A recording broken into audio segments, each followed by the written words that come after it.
দেখুন বন্ধুরা, আমাদের দোকানের এসব কাজ পাট্টা, এই কাজগুলো আমার দেখানোর একটাই উদ্দেশ্য যে আমরা যারা তামা সোনা রূপার কাজ করি তারা বাড়ির লোকেরা মনে করে যে আমরা খুব সুখেই থাকি, আনন্দে থাকি, ফুর্তিতে থাকি, কিন্তু আমরা যে আদৌ কোনো ফুর্তিতে থাকি না। আমরা যে কষ্টে 12 ঘন্টার জায়গায় 18 ঘন্টা 20 ঘন্টা করে কাজ করতে হয় সেটা কেউ জানে না।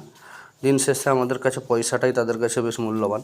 ঘুমানোর সময় ইঁট দিয়ে ঘুমাতে হয়, বালিশ যে আমাদের কপালে জুটে না সেটাও তারা জানে না। দিন শেষে সেই পয়সার দিকেই তারা তাকিয়ে থাকে।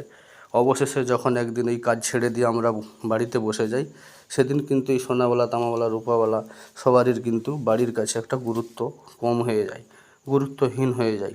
তাই বলবো, আমরা যারা এইসব কাজ করছি, আমরা এই কাজকে যেমন ভালোভাবে গুরুত্ব দিয়ে আমরাও কিছু নিজেদের জন্য সঞ্চয় করি, সেইটা সবার কাছে অনুরোধ করব। কারণ একদিন কিন্তু এই তামাওয়ালা রূপাওয়ালা সোনাওয়ালার কোনো মূল্যই থাকবে না, বাড়ির মানুষের কাছেও থাকবে না।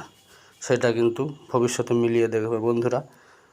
নিজেরা নিজেদের কিছু কিছু করে অল্প পরিমাণ বাড়িতেও দিবেন এবং সঞ্চয়ও রাখবেন, যাতে করে নিজেদের ভবিষ্যৎটাও তৈরি হয়। নমস্কার।